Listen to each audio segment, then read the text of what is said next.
All right, Sebastian Gorka is the Deputy Assistant to the President, the Senior Director for Counterterrorism at the White House, and he joins us now. Sir, good to see you again. I want to start with some breaking news that's right up your alley from the President. Comments made at the beginning of this roundtable event this afternoon indicating the U.S. military has seized an oil tanker in the Caribbean. Here's what the President said. As you probably know, we've just seized a tanker on the coast of Venezuela, large tanker, very large. Largest one ever seized, actually.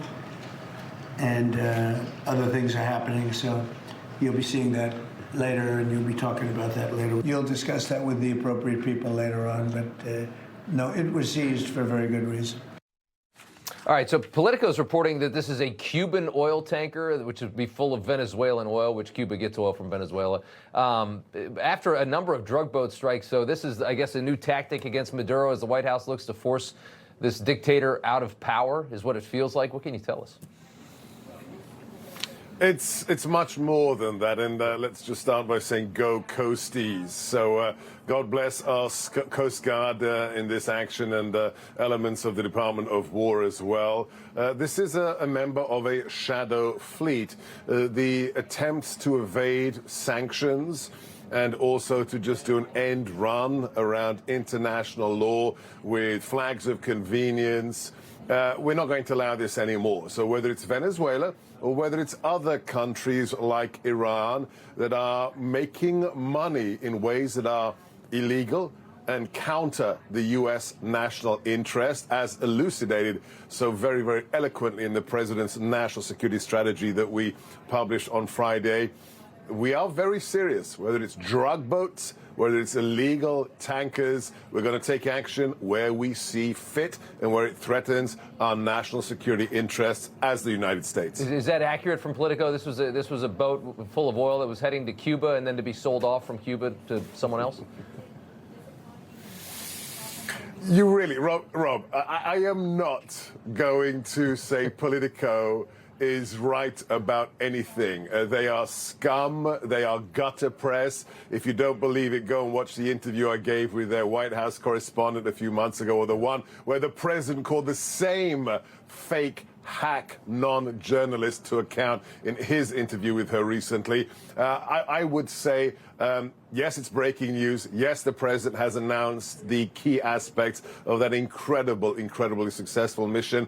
But what you want to do, Rob, as always, primary sources, the White House website, the Department of War, Department of Homeland Security that the Coast Guard belong to. So stick to sources you can rely, starting with the Trump administration and the president himself. Okay. All right. Fair enough. We'll leave that there. I want to talk a little bit about Somalia here for a second. The president talked a lot about this last night. Immigration with Somalia, he said this. I've also announced a permanent pause on third world migration, including from hellholes like Afghanistan, Haiti, Somalia, and many other countries. We always take people from Somalia, places that are a disaster, right? Filthy, dirty, disgusting, ridden with crime. The only thing they're good at is going after ships.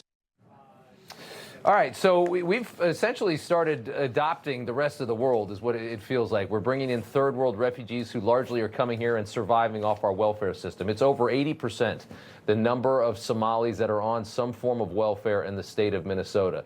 Fiscally, that is suicidal behavior.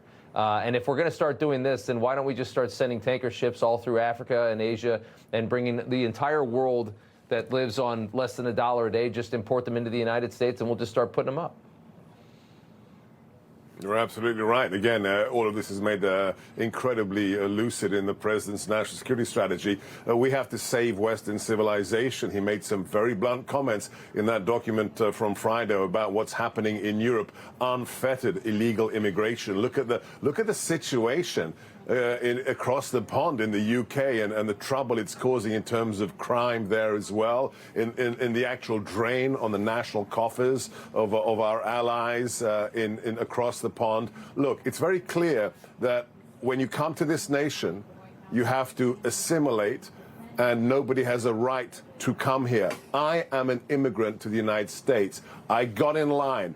I waited. I took a test. I took an oath to the Constitution of the United States, but nobody has a right to become a citizen. And to the president's prior point about these countries like Somalia, they are a hive of not only criminal activity, but I can tell you as Senior Director for Counterterrorism in the White House, they are non-functioning states. They are ungoverned space. You know who loves ungoverned space, Rob? Terrorists. And that's certainly true. And I would love to know the number of Americans that believe that we should be bringing in refugees from countries that need to be explicitly on our welfare programs to survive. I can't imagine that's a very high number. And yet that's the policies that are coming from Democrats elected in these states and from our own immigration and refugee policy. Just all of it needs so much dramatic reform back to what Americans actually want and what we would actually expect from our government. It's just surreal. Sebastian Gorka, thanks so much. Good to see you. God bless. Merry Christmas. Thank you, Rob. You know, everybody's reporting the same stories, the same spin. You turn the channel, it's always the same. But not us. We're different. We report the real news. No spin, just the facts.